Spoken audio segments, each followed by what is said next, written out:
Salut tout le monde, j'espère que vous allez bien. Aujourd'hui, on va parler de véhicules autonomes. Puis pour ça, je vais vous laisser nous présenter nos invités. On part avec ça.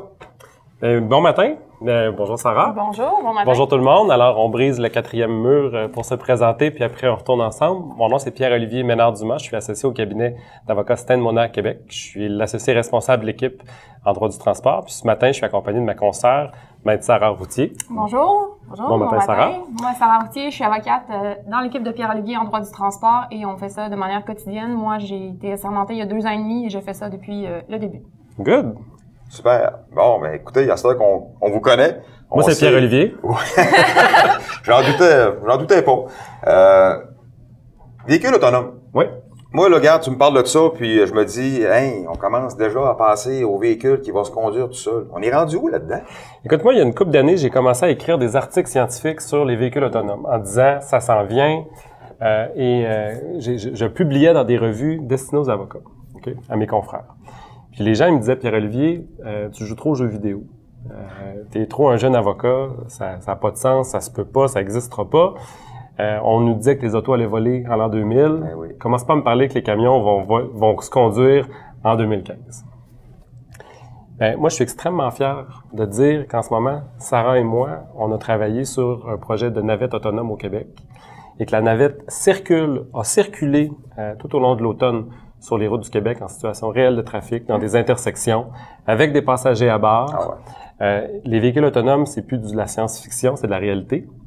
Il y a eu une indication très claire du ministère des Transports qu'on doit avoir des véhicules dans le transport de marchandises. Donc, c'est une réalité qui ne ralentira pas. Il y a une pénurie de la main-d'œuvre. On a besoin d'opérateurs de véhicules lourds. On va continuer à en avoir besoin des gens bien formés. C'est une réalité qui va juste prendre plus de place dans nos vies, dans la chaîne de logistique dans les prochaines années. Mm-hmm. Puis Sarah et moi, on a travaillé de manière extensive parce que ça a changé beaucoup le cadre législatif d'un véhicule autonome, notamment à cause du fameux du no fault. OK. Donc, ça amène à vérifier parce que là, on parle de véhicules qui vont se conduire sans chauffeur. Donc, ce qui va arriver, c'est qu'il va avoir une responsabilité, puis elle va être appliquée à qui? C'est quoi? Je comprends pas plus que ça, là.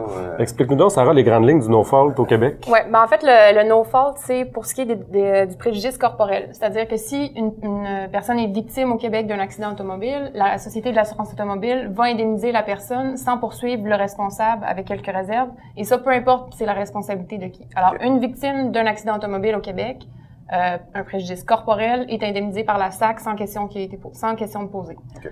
Par rapport à la faute. Par rapport à la faute. Ça s'applique pas pour le dommage corporel, pour le dommage matériel. Non, pour le dommage matériel, on appelle des barèmes de la convention d'indemnisation directe du groupement des assureurs. Les assureurs, je pense que c'est dans les années 80 peut-être. Suivant la loi, l'établissement du no-fault. C'est ça. Suivant l'établissement du no-fault, les assureurs se poursuivaient entre eux parce qu'ils assuraient leur assuré après un accident d'automobile. Et là, ils se retournaient contre la personne qui était responsable. Et en fait, souvent, l'assureur se retrouvait à C'était le même. Okay. Il s'auto-poursuivait.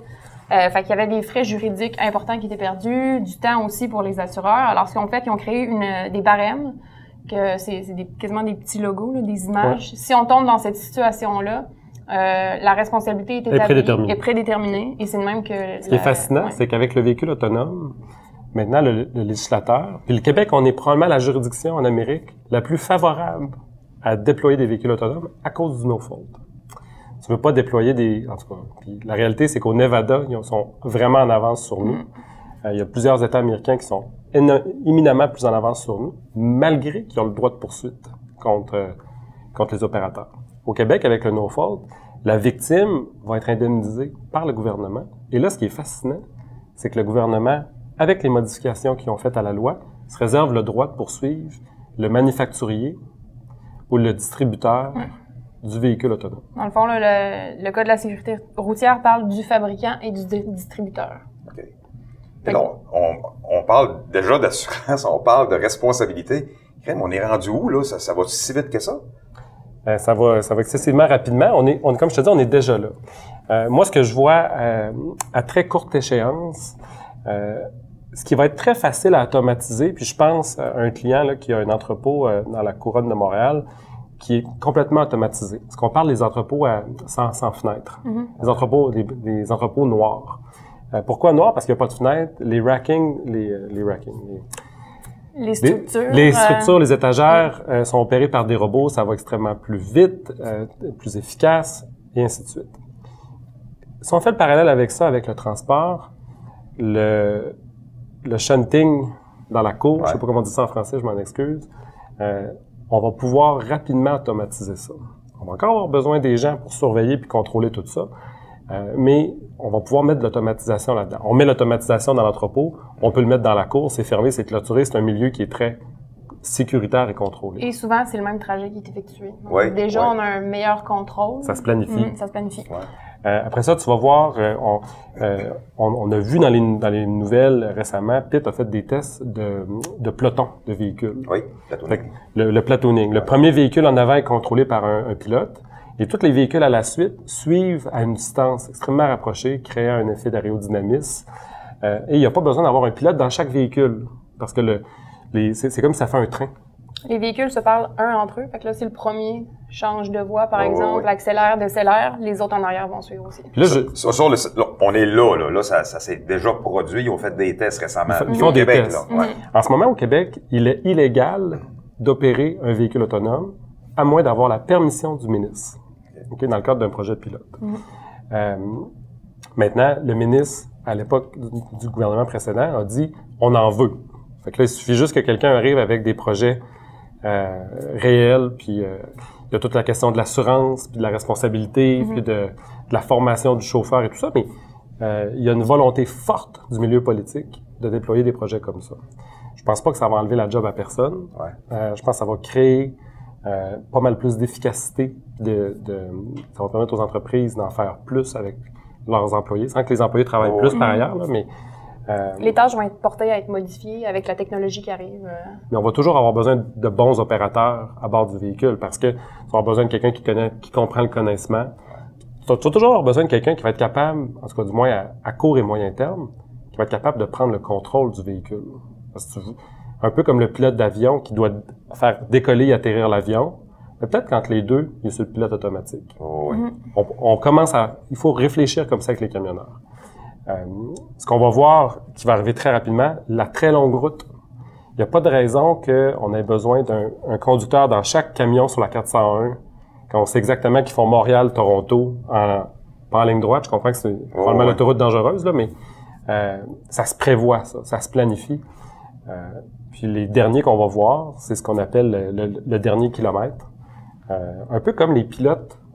Les navires, quand ils arrivent sur le Saint-Laurent, doivent embarquer un pilote à Rimouski ou aux Escoumins. Les véhicules vont arriver, exemple, à Toronto. Puis là, il va y avoir un pilote de Toronto qui connaît la ville, qui connaît toutes les zones de restriction, qui connaît la carte de la ville, qui lui va embarquer, qui va faire le dernier mille. Puis là, moi, je pense en tant que camionneur, puis je pense à ceux qui nous écoutent présentement, puis ils doivent se dire, écoute, là, pourquoi ils sont rendus là? Puis moi, je me posais la question tantôt, puis tu m'as répondu aussi. C'était en lien avec le manque de chauffeurs. Mais ça enlèvera pas de la job à personne. Puis en plus, mais comme on se disait, ça va permettre aux camionneurs de pouvoir rester plus souvent chez lui. Et si tout ce qu'il fait, lui, c'est d'aller, notamment au dernier kilomètre, et ramener le troc à bon port, ben ça l'empêche de faire justement le grand parcours. Fait que déjà, en partant, ben, on va avoir besoin de moins de camionneurs là, pour faire ça. Le camionneur longue distance, son métier va être appelé à changer beaucoup. Ça, je suis convaincu.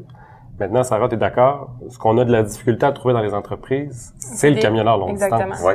Des filles et des gars qui veulent faire du local, on en a. Là. C'est plus difficile, les conditions de travail, en fait, sont plus difficiles parce qu'on est porté à partir pendant des longues périodes de temps. Là, l'autonomie des véhicules, si on est porté à contrôler les véhicules peut-être à distance ou dans un lieu fixe ou juste faire les derniers miles, va permettre aux chauffeurs de rester dans avec leur famille. Avec leur famille.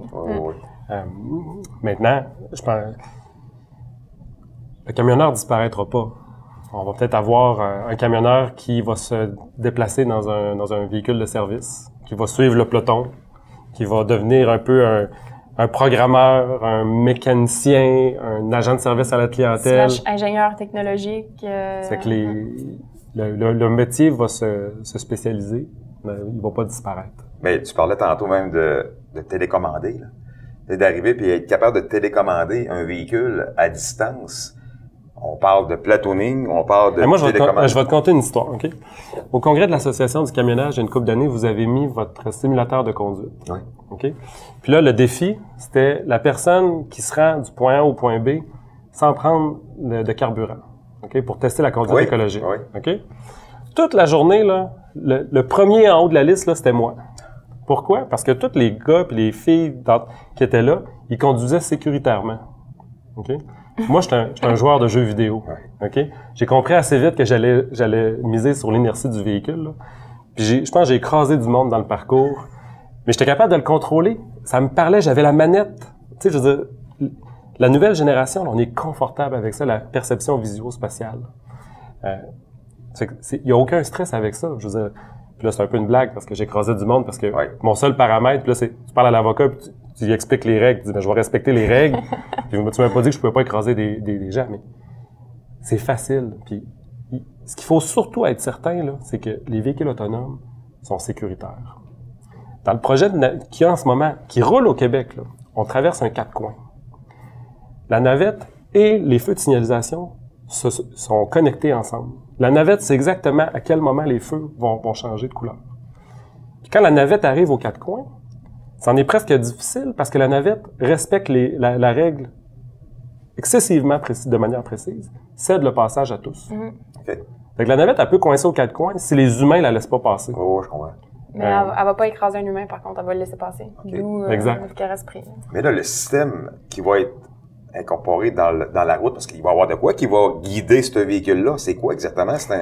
C'est une balise GPS? C'est quoi? Exemple, sur les autos en ce moment, il y a des systèmes qui détectent les lignes par terre pour rester dans la ligne. C'est ça, qu'il y a de la neige, c'est pas très efficace. Okay? Ce qu'on voit, ce qu'on entend, il y a de l'incorporation, exemple, dans les lumières, pour que le feu de circulation parle aux automobiles. Les panneaux de vitesse, on pourrait faire ça. Oui, les panneaux de vitesse qui sont intégrés, par exemple, dans le système GPS ou dans le système du véhicule pour qu'on puisse s'adapter à notre conduite. On rentre dans une nouvelle zone avec une nouvelle limite de vitesse. Okay. Le véhicule va s'adapter à ça. Ah ouais. Puis même, je dirais, ça irait jusqu'à capter la pancarte, le panneau de signalisation qu'il y a sur le côté. Ça, on voit ça en ce moment, là. Ça existe, là. On a un client qui a des véhicules avec le GPS qui adapte automatiquement la vitesse du véhicule. Dépendamment de la zone. Fait qu'il va falloir quand même qu'il soit... On parle du Québec, là. On parle des conditions météo, on parle de tout ça, là. Donc, on va arriver avec des systèmes... Du sel au Québec. Le calcium, ouais. On va arriver avec des systèmes qui vont devoir être vraiment, là...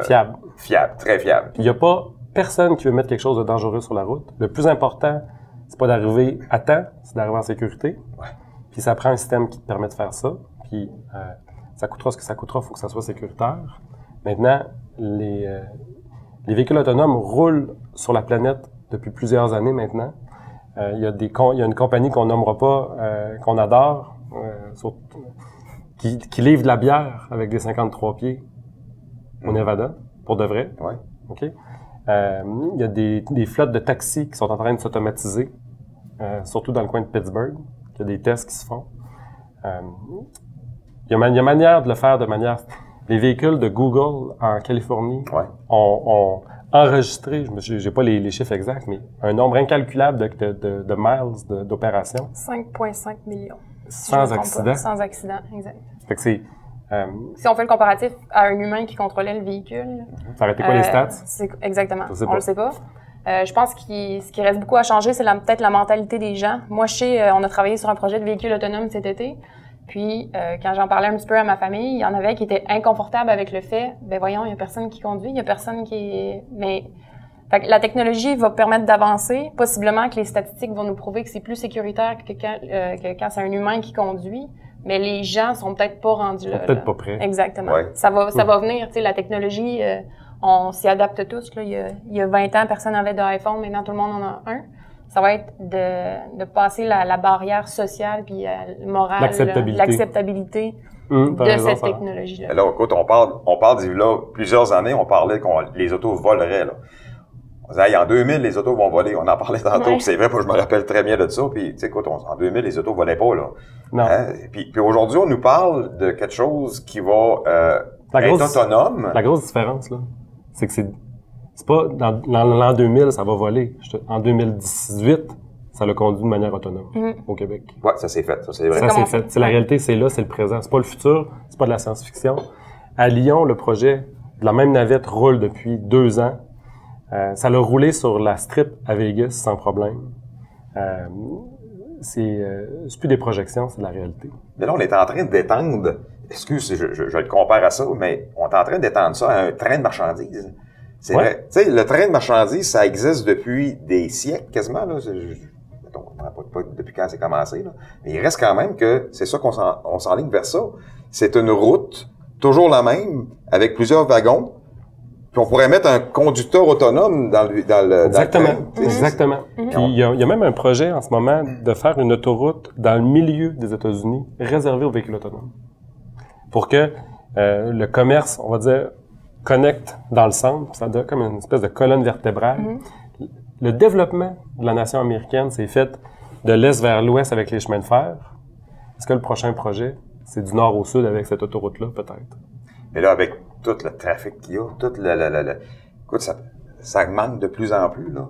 Là, j'imagine qu'en faisant ça, ben, ils vont éliminer un peu de circulation dans le chemin, ou est-ce qu'il faut? Ben, c'est sûr. Écoute, prends juste, il y a des villes en Europe où tu ne peux pas livrer durant la journée. C'est ça? Ça circule uniquement le soir, la nuit, là. Pendant le jour, il n'y a aucun véhicule lourd qui circule. Est-ce que ça serait possible d'avoir des véhicules autonomes qui pourraient faire la livraison de nuit à des heures atypiques, qui sont pas toujours faciles? Puis il y a des camions, il y a des conducteurs qui sont très confortables de conduire la nuit. Moi, je serais vraiment pas bon de conduire la nuit.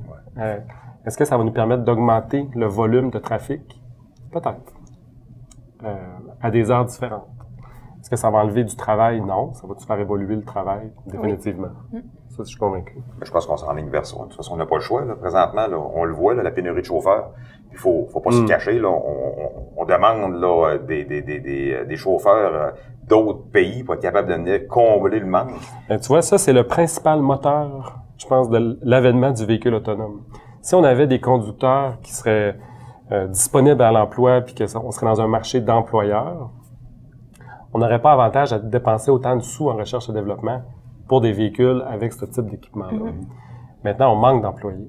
J'ai pas un client à qui je pose la question, je peux-tu te rajouter 20 véhicules autonomes, puis t'as pas besoin de chauffeur? Ils me disent tout oui, là. On se fera pas de cachette. Il y a un problème de capacité dans l'industrie. On a besoin de plus de véhicules, mais on n'a pas de bons chauffeurs pour les mettre. D'où l'importance d'avoir la formation qui va te permettre de le faire de manière sécuritaire. Parce que le plus important, c'est pas que la marchandise se rende, c'est que le chauffeur revienne à la maison en sécurité. Là. Hein, on se comprend. Maintenant, comment qu'on peut augmenter le volume? Ben, il y a de l'immigration, c'est une des solutions. Il y a tout ce que vous faites en programme de formation puis d'encadrement. Maintenant, il manque encore de chauffeurs. Là. Ça, c'est une réalité. Puis ça, c'est le principal vecteur. On a besoin que les camions roulent. Puis une des solutions trouvées par l'industrie et la technologie, c'est les véhicules autonomes avec l'immigration, entre autres. Puis là, c'est sûr que moi, je vois toujours ça en tant que camionneur. À crime, il s'enligne à ce qu'on perde nos jobs. Mais là, plus j'y pense, plus je regarde ça, nos jobs on perdra pas nos jobs. Nos jobs vont s'améliorer, vont changer. Ouais. Tu sais, comme moi, dans l'enseignement, c'est sûr que va falloir l'enseigner pareil, là, ce système-là. Il va falloir qu'il y ait quelqu'un qui le reçoive, cette information-là. Exact. Donc, ça va être pareil, là, pour ce qui est de tous les conducteurs. Ils vont évoluer. En ce moment, la technologie demande à ce que l'opérateur, qui n'est pas un conducteur, l'opérateur soit capable de prendre le contrôle puis d'arrêter le véhicule. En cas d'urgence, Ouais. par exemple. Puis c'est un parallèle qui est peut-être un peu boiteux, mais quand tu vas faire du ski alpin, là, la personne qui te donne le chairlift, qui t'assure de faire du service à la clientèle, que t'es bien assis, puis que c'est sécuritaire, puis que tout se déroule bien. Quand on va perdre un ski. Hein? OK. Mais cette personne-là a un gros piton rouge pour arrêter le chairlift en cas de besoin. Puis je dis pas que le camionneur va devenir Va ça. se limiter à OK, juste c'est pas ça, c'est réducteur. Mais dans la mesure où le véhicule suit le même trajet, ça va nous prendre quelqu'un de fiable qui va s'assurer que tout est en sécurité, que la marchandise est bien arrimée, que la marchandise est bien livrée. Qui comprend c'est quoi le transport, Ouais. qu'est-ce qui s'en vient, c'est quoi l'objectif du mouvement de transport. Jusqu'à un certain point, peut-être que le travail de répartiteur et de conducteur va fusionner à très longue échéance, À long terme, ouais. à très loin dans le futur. Ouais. Mais il faut comprendre aussi, d'après moi, que les réglementations vont changer. Ah, c'est évident. Puis écoute, là, on a du papier sur la table. La loi a déjà changé Ah oui? pour permettre le projet pilote, pour permettre les véhicules autonomes au Québec. Ils ont dû changer le code de la sécurité routière. Le ministre a dû dire que le règlement sur les normes de sécurité des véhicules routiers, sur la ronde de sécurité, et ainsi de suite, a dû tout adapter ça parce que tout est fait en ce moment pour l'obligation au propriétaire du véhicule, à l'exploitant et au conducteur. Qu'est-ce qui arrive s'il n'y a pas de conducteur? Ouais, Il faut réfléchir à tout ça. Il faut prévoir qui est responsable de l'accident, qui est responsable si la navette fait un excès de vitesse. Il n'y avait pas de conducteur. Est-ce que c'est le la conducteur, personne? c'est la compagnie qui va recevoir le ticket. Qu'est-ce qui arrive s'il y a un pirate informatique qui prend le contrôle de la navette? Hein? C'est toutes des... On est rendu là. Fait que c'est sûr, on parle Exact. d'informatique, donc C'est c'est sûr, il faut y penser. Puis moi, je vais te tracer un parallèle. C'est pas si nouveau que ça, les véhicules autonomes. Parce que si on recule de 150 ans au Québec, il y avait des véhicules autonomes. Un cheval. Un cheval. C'est exactement ça. Si tu vas dans le Vieux-Québec, là, moi, je trouve ça fascinant. Le cocher ne regarde à peu près jamais où il s'en va. Ouais, le cheval, il sait ce qu'il va. Le cheval, il sait pas mal où il s'en va. Puis le cocher, il est toujours en train de parler. Ouais. Puis il fait quoi? Il fait du service à la clientèle. Il s'assure que les passagers soient confortables. Il vend le billet. Il encadre le processus. Mais si le cheval prend le mort, le cocher est là pour reprendre le contrôle de l'animal. Puis ça, ben écoute, avant l'arrivée de l'automobile, là, les décisions des tribunaux sur les accidents de calèche, il y en avait. C'est un petit peu ça. C'était la responsabilité de qui contrôlait à quelque part le cheval qui était autonome en soi, là. Puis il y avait une responsabilité pour le propriétaire du cheval, parce que le cheval, c'est un bien immeuble. C'est la responsabilité du propriétaire du bien. Ça fait que si le cheval mord un enfant, ben il faut que quelqu'un soit responsable. Tu peux pas poursuivre le cheval. Tu poursuis le propriétaire du cheval, ou peut-être la personne qui a piqué le cheval. Prends tout ce que je viens de te dire, puis remplace cheval par auto. Auto, camion. Auto, camion, bateau, avion. Autobus. Je viens de terminer mon mandat de président de l'Association canadienne des avocats en transport, puis on avait notre congrès annuel, puis il y avait un conférencier d'une organisation de l'ONU qui s'occupe de l'aviation civile, qui est venu nous parler des drones. Parce que le véhicule autonome, moi, je t'amène plus loin. Que le véhicule soit dans les airs ou sur la route, à un certain point, ça va être la même chose. On va se déconnecter de la route. On va parler d'un lane de livraison. Okay? Puis, est-ce qu'on va avoir un peu d'eau, un peu de bateau, un peu d'avion? Peu importe. OK? Mais le gouvernement chinois a décidé qu'il mettait des avions autonomes pas demain.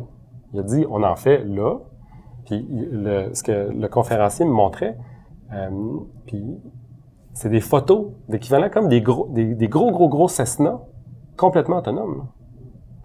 Il y a même pas de fenêtre dans le cockpit en avant, là. Ah ouais. Ça décolle, ça se promène, puis le gouvernement chinois a décidé qu'il en faisait là.